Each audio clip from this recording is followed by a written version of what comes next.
Alors maintenant, les intervenants sont Maître Alexandro Giorgetti du barreau de Milan. Donc, ça va être expertise transfrontalière, et de Paul Muller, avocat au barreau de Bruxelles. Alors, je passe la parole tout de suite à Maître Giorgetti pour la bonne raison, c'est qu'il a son train dans un quart d'heure. Non, alors, bonsoir à tout le monde. Merci pour m'avoir invité. Merci à Madame la Présidente.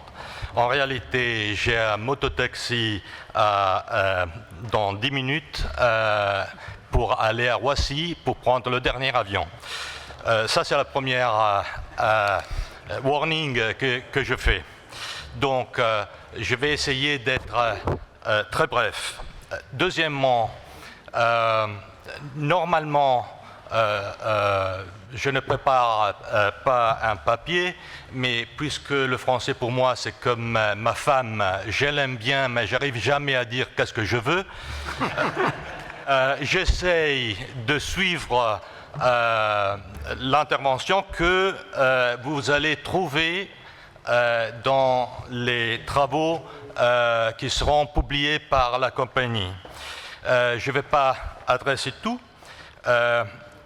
Une autre chose que je voudrais vous prévenir, c'est que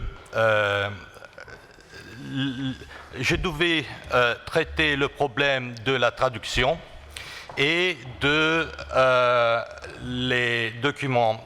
Avec mon confrère Paul, on a décidé plutôt de faire des réflexions sur l'expertise transfrontalière parce que nos clients ils sont perçus qu'il y avait un problème d'un camion produit à Ghent, mais par une société suédoise, qui avait mis le feu à un tunnel dans la partie française, mais sujet à le règlement et à la gestion italienne. Donc, ils ont créé une team d'un avocat italien, un avocat français et un avocat belge pour essayer de résoudre pas seulement les problématiques de droit international privé qui existaient, mais aussi pour gérer les problématiques de langue. Donc, je vais vous faire 2 points très brefs, des observations de droit international privé et la partie finale sur comment j'ai vécu l'expertise dans le Mont Blanc.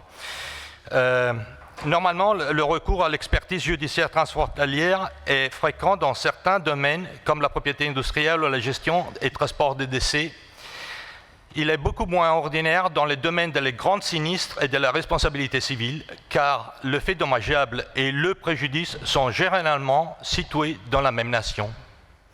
Dans les cas où l'expertise judiciaire est ordonnée dans une procédure judiciaire au fond, les problèmes qui se posent sont limités puisque les règles procédurales à appliquer sont celles de la lex fori, c'est-à-dire la loi de le pays qui ordonne l'expertise, qui va donc déterminer les pouvoirs de l'expert dans l'exécution de sa mission, ainsi que la valeur du rapport d'expertise.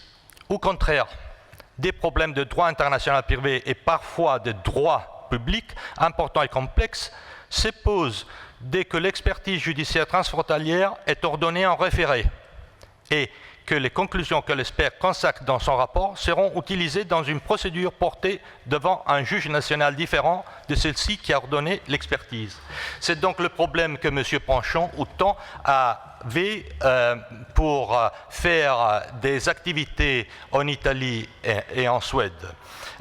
Autant pour le faire, on a dû faire un recours à la Cour d'appel de Turin, qui pour, je ne sais pas, une très bonne décision, a nommé le même expert nommé par la juridiction française. Ça, ce n'est pas toujours le cas.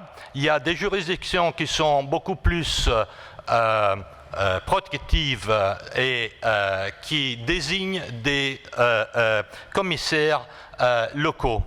Donc, la problématique, ça va être la gestion. Ce genre de problèmes ont été adressés et partiellement résolus dans l'article 35 du règlement européen numéro 1215 du 12 décembre 2012, selon lequel les mesures provisoires ou conservatoires prévues par la loi d'un État membre peuvent être demandées aux juridictions de cet État, même si les juridictions d'un autre État membre sont compétentes pour connaître du fond. Donc, une mesure conservatoire et provisoire comme l'expertise en référé pourra être légitimement ordonnée par un juge national qui n'aura pas vocation à l'utiliser car compétence juridictionnelle au fond est attribuée au juge d'un autre État membre de la communauté européenne. Il faut rappeler que ce règlement s'applique uniquement entre les 27 pays de l'Union européenne.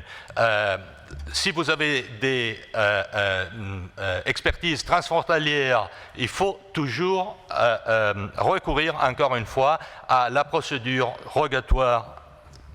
Donc, dans l'affaire de l'incendie du tunnel, l'expertise constat aurait pu être légitimement produite parce que faite par autant selon la commission rogatoire dans les procédures italiennes en cours devant le tribunal civil d'Aoste pour le dédommagement des victimes et le juge italien aurait pu l'utiliser pour motiver sa décision si les procédures n'avaient pas été transigées entre-temps. Dans mon propos, il y avait une exposé de qu'est-ce que c'est l'expertise au civil au pénal, et ça c'était nécessaire pour comprendre mes réactions à qu'est-ce que j'ai vécu. On n'a pas le temps, je n'ai pas le temps, je vous invite à le lire. Au contraire, je vais vous faire part de mes observations sur l'expertise, comment je l'ai vécu dans le Mont Blanc.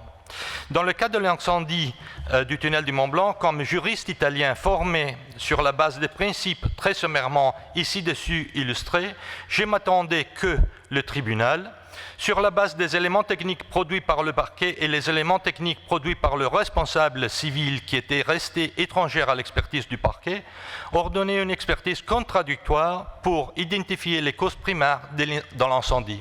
Il faut dire que dans la procédure, les diverses hypothèses, comme le président du tribunal du temps vous a dit, ont été bien évalués.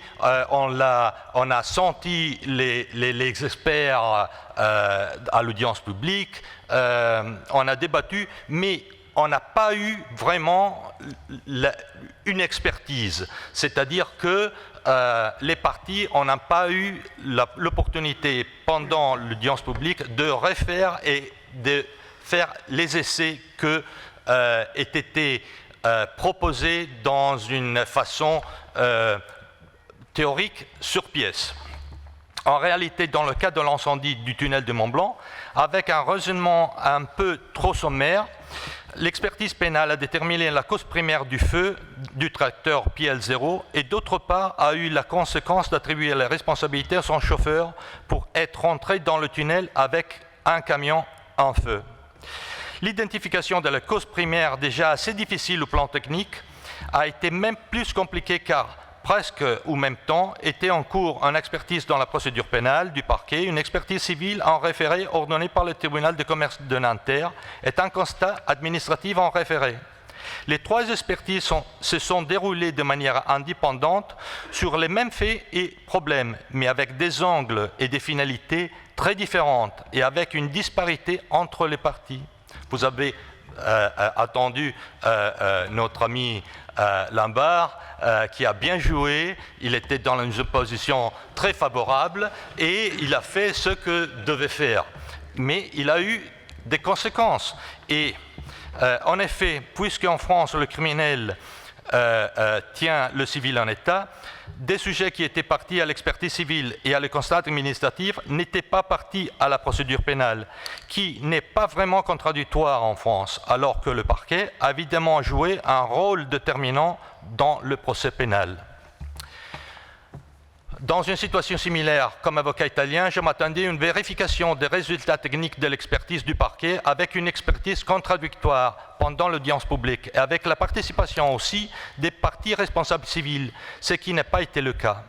C'est la situation de disparité, même si elle est absolument légitime et respectueuse de la loi, a été vécue par le juriste italien comme frustrante et comme une sorte d'involontaire limitation des droits de la défense.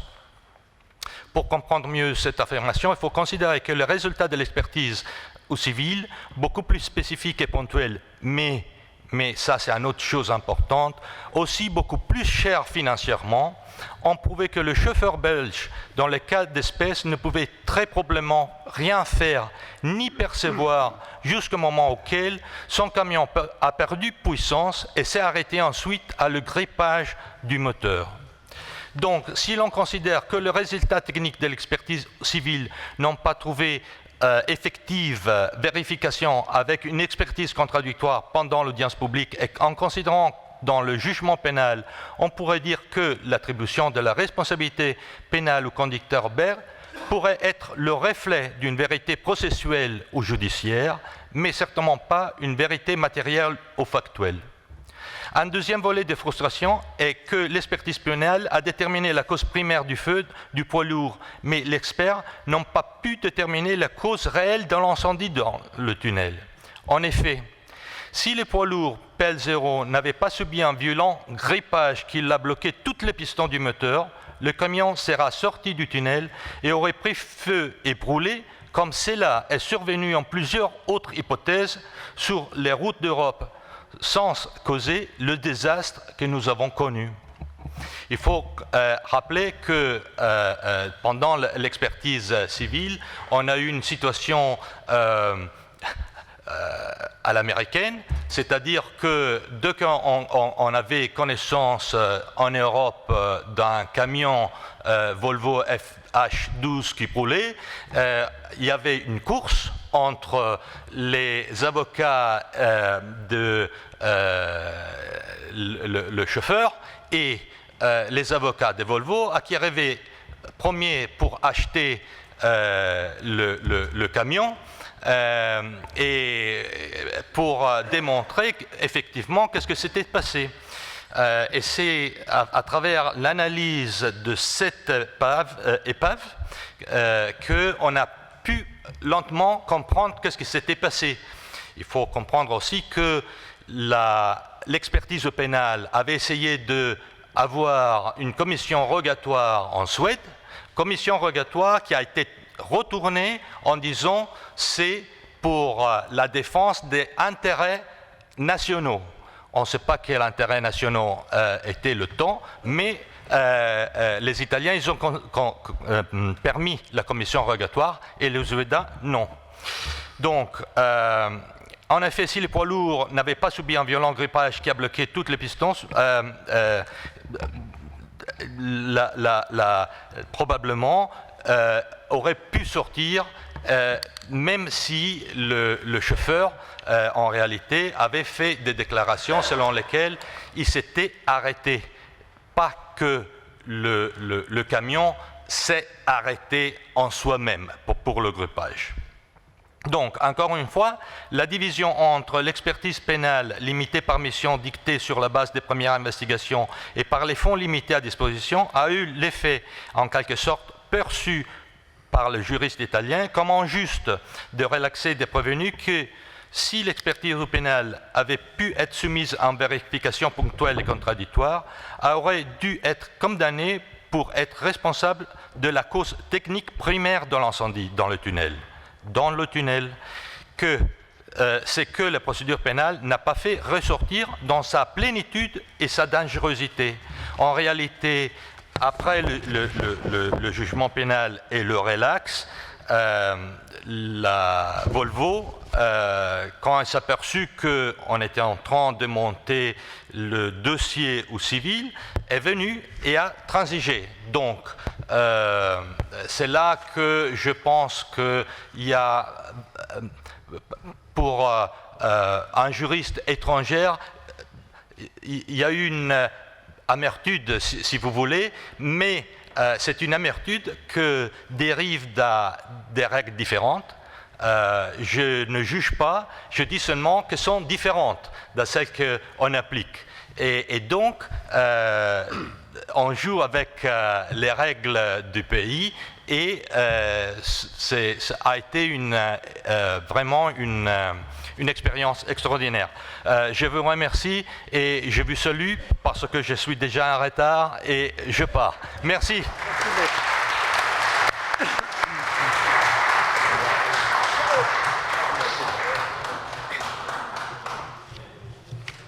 Bien, je vais donner la parole à Maître Paul Miller, qui est l'avocat de l'assuré, notamment du chauffeur du camion et voilà, mesdames, messieurs, poids lourd. Mesdames, Messieurs, je suis très heureux de prendre la parole devant vous, devant ce public prestigieux, dans ce merveilleux bâtiment qu'est le Palais de Justice de Paris.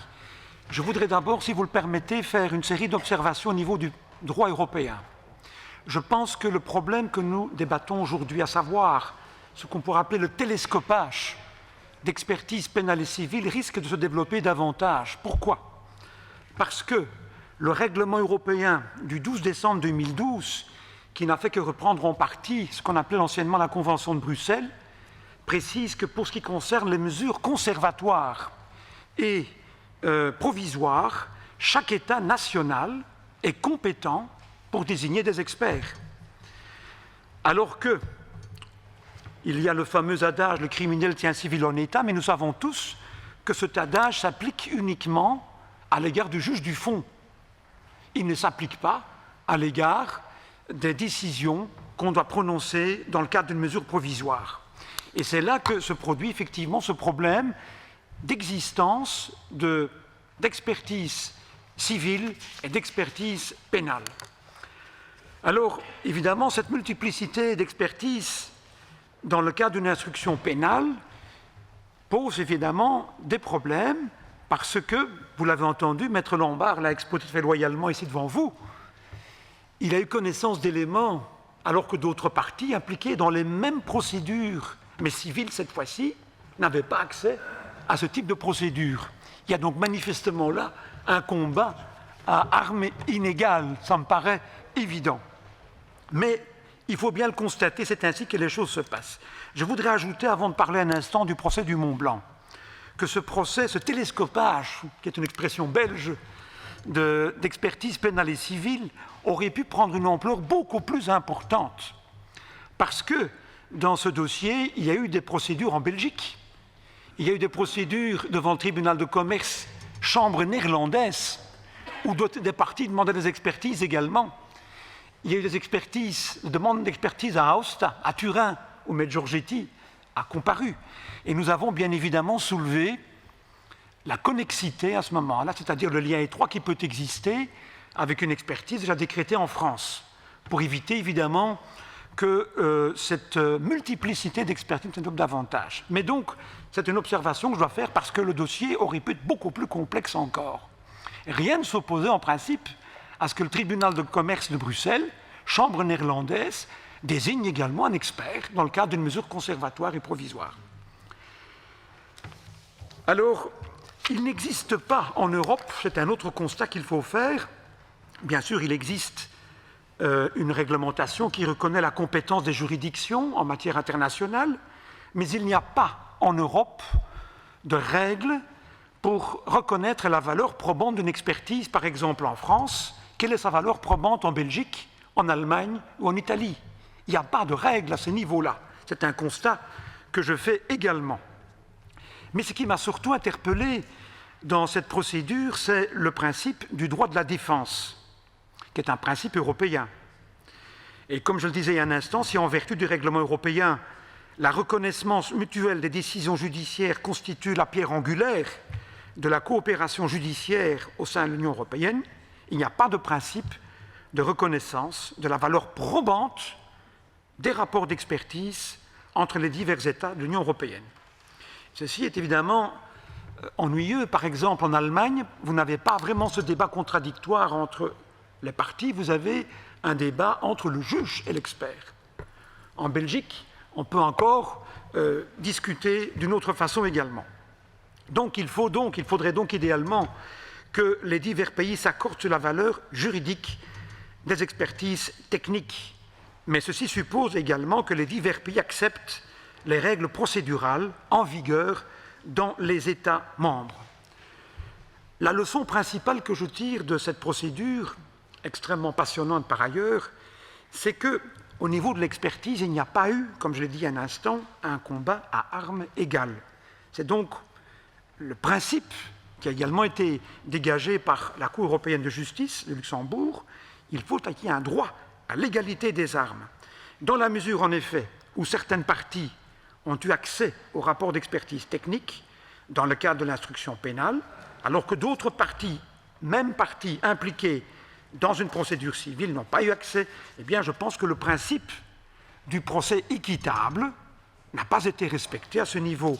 Et je rappelle quand même aussi que le principe du procès équitable doit s'appliquer également aux procédures d'expertise. Ceci, évidemment, est de nature à affecter la valeur probante des expertises décrétées par le juge d'instruction, notamment dans la mesure où le principe du contradictoire n'est pas toujours respecté. Il est assez paradoxal d'ailleurs dans ce dossier que nous avions une expertise pénale, une expertise civile, que des informations circulaient entre parties à l'insu des experts. Les experts ignoraient parfois que certaines pièces circulaient, certains documents circulaient, certaines informations, ce qui est assez paradoxal dans l'organisation d'une expertise judiciaire. Alors, je voudrais dire un mot ici sur... c'est un constat que je fais. Le juge d'instruction en France a un pouvoir considérable. Je vois que c'est lui qui fait l'instruction, c'est lui qui renvoie également la partie devant la juridiction correctionnelle, donc c'est lui qui fait son instruction et qui décide du renvoi ou non devant le tribunal correctionnel. En Belgique, il y a un énorme bémol à ce niveau-là. Il y a une chambre du conseil, qui existe d'ailleurs en France aussi, mais qui a un autre rôle. La chambre du conseil qui est présidée par un magistrat indépendant, qui constate que l'instruction est terminée et qui, lui, décide ou non, après avoir entendu le juge d'instruction dans son rapport et les réquisitions du procureur du roi en Belgique, qui décide alors, oui ou non, du renvoi devant le tribunal correctionnel.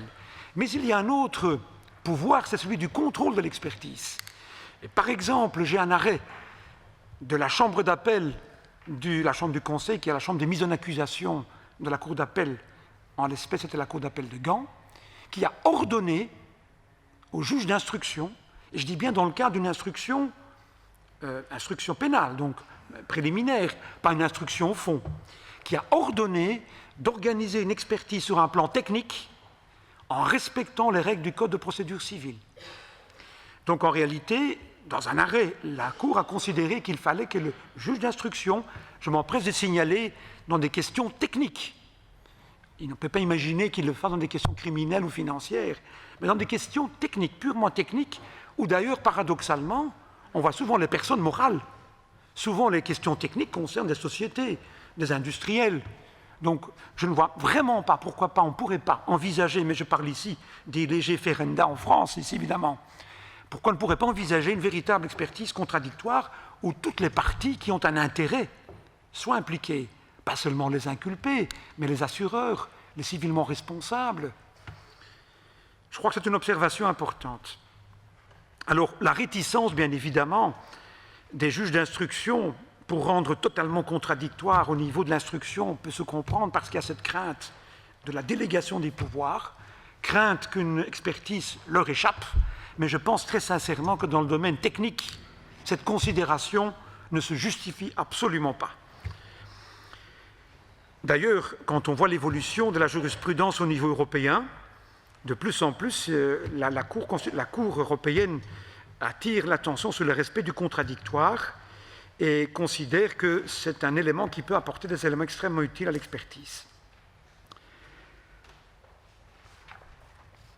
Alors, je pense que l'expertise doit être contradictoire au stade de l'instruction pénale, d'autant plus que si le cœur même de l'expertise, l'essentiel, est une question qui concerne également le juge du fond, ou qui pourrait concerner le juge du fond, et bien dans ce cas-là, je crois qu'elle doit absolument être contradictoire. Je pense d'ailleurs que c'est également un gain de temps considérable. Comme je l'ai exposé, il est possible en Belgique d'ordonner une expertise contradictoire au stade de l'instruction, donc sont les règles du Code de procédure civile, ce que nous appelons en Belgique le Code judiciaire. Alors il ne fait pas de doute qu'une partie qui occupe une position dominante, ATMB par exemple, dans l'expertise, parce qu'elle a accès à des données pertinentes à l'exclusion d'autres parties, eh bien cette partie-là est en mesure d'exercer une influence importante sur l'appréciation du juge du fond. Et cette différence de traitement est, à mon avis, une violation du droit au procès équitable. L'égalité des armes, maître Lambert, n'est plus respectée et il appartient dans ce cas au juge du fond de rétablir cet équilibre. Et dans le domaine d'expertise technique, le secret de l'instruction ne peut constituer un obstacle à la connaissance des preuves par toute partie intéressée. Il appartient donc au juge national de veiller au respect de la garantie qui est prévue à l'article 6 de la Convention européenne des droits de l'homme. Alors je voudrais ajouter quelques réflexions, si vous le permettez. En Belgique, nous connaissons ce que nous appelons la petite expertise. Et la petite expertise, c'est en fait le juge est saisi d'une demande d'expertise au fond, et bien avant même de désigner un expert avec une mission complète, il désigne déjà un expert, il le convoque à l'audience, il a un débat extrêmement sommaire avec l'expert en présence des parties, et cet avantage est considérable parce que ça permet d'orienter d'emblée avec précision la mission et d'apporter une série de précisions et gains de temps extrêmement précieux.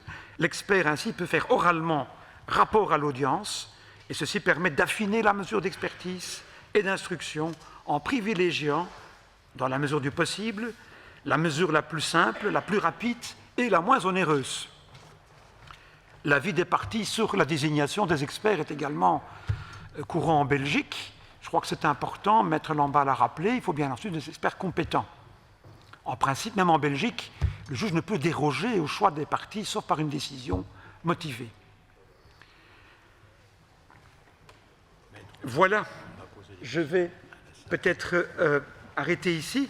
Je voudrais simplement terminer donc, cet exposé très bref en vous signalant que, nonobstant le dossier extrêmement complexe, les parties, et je dirais surtout les avocats, sont parvenus à faire une transaction sur les intérêts civils.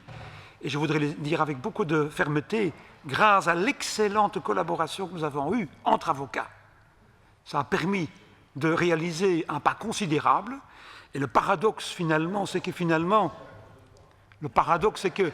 une partie que nous avions incriminée, qui est le fabricant du fameux camion, qui a été acquitté, eh bien finalement, il a collaboré tout à fait correctement à cette transaction en participant de manière extrêmement substantielle.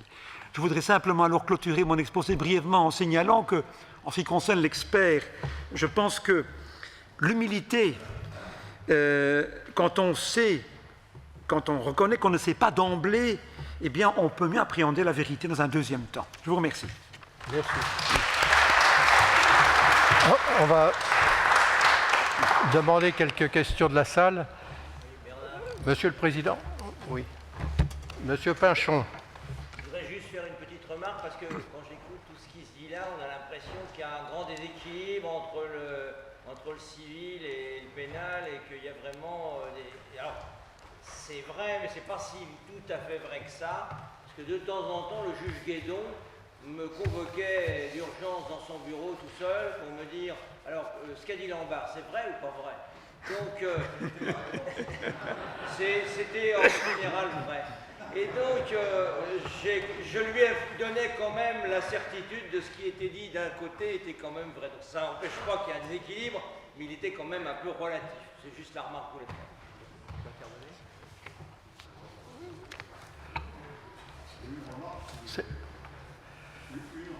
Une remarque. Il y a quand même dans les dispositions réglementaires françaises des dispositions que nous n'utilisons jamais. J'en veux 2 exemples. Tu parlais, Paul, de la petite expertise. Eh bien, c'est ce qu'on appelle chez nous, en réalité, la consultation. C'est-à-dire que le juge peut, au lieu de désigner un expert, désigner le même expert, mais non plus en qualité d'expert, mais de consultant, qui est une mission très allégée, qui ne mérite pas de manière nécessaire un rapport écrit, et qui peut être une consultation orale, qui est débattue à l'audience devant le juge. C'est une disposition, je parle sous votre contrôle, Monsieur le Président, qui n'est jamais utilisée. Deuxième observation, et j'en termine, dans le cadre au sujet de l'aspect contradictoire de l'expertise pénale. Il y a dans le Code de procédure pénale une disposition qui est tout à fait étonnante, parce qu'elle va au-delà du contradictoire qui existe en matière civile, et qui, elle non plus, n'est jamais utilisée. Lorsque le juge d'instruction décide de désigner un expert, il doit demander aux parties leur avis sur la mission qu'il projette de confier à l'expert. Il doit indiquer aux parties le nom de l'expert qu'il envisage de désigner. Ça, jusque-là, ça ne suscite pas d'observation vraiment particulière. Mais troisième disposition, le juge d'instruction peut, ça n'est pas une obligation, désigner comme expert, aux côtés de l'expert qu'il a choisi, à l'expert qui est proposé par la personne mise en examen, sous la condition que cet expert soit lui-même inscrit sur une liste d'experts près la cour d'appel. Bon, et bien cette disposition-là, le juge n'est pas obligé d'y faire droit. Il n'est pas obligé d'y faire droit. Mais cette disposition-là n'est jamais utilisée, alors qu'elle est extrêmement utile à mes yeux, et elle n'existe pas en matière civile. Donc on a cette espèce de contradiction dans le contradictoire, si je puis dire, qui fait qu'il y a des dispositions du Code de procédure pénale qui permettent d'assurer un contradictoire encore plus fort que ce qui existe en matière civile, et les acteurs des procédures, et je mets les avocats au premier rang d'entre eux, nous sommes les responsables, n'utilisent jamais ces dispositions. Monsieur le Président, est-ce qu'il y a des problèmes alors, puisque ça ne correspond pas à la Cour européenne, certains passages de notre ami Paul Millard nous ont montré des couacs, si je puis dire. Je vous donne la parole pour nous expliquer. Allez. J'ai pas grand-chose à dire. On est dans l'expression du ressenti. Donc, moi, j'ai eu le sentiment que, en tout cas, on avait tellement confronté les experts au sein de la salle d'audience, et qu'à un moment donné, j'avais l'impression qu'on était dans un procès anglo-saxon accusatoire. Et les experts, on les a même mis frontalement. Je me souviens de l'expertise sur le camion. On les a mis donc en présence frontalement. On les a laissés débattre entre eux, et puis les parties ont pu prendre position et poser des questions. Donc j'ai eu le sentiment que l'audience avait en tout cas compensé tous les manques que vous avez soulignés. Et puis je me faisais une petite remarque tout à fait, comment dirais-je, humoristique au passage. Si finalement ce procès n'a pas été équitable, peut-être pouvons-nous le recommencer. Merci. Bon, je remercie Maître Paul Millard, et je vous demande de l'applaudir pour le...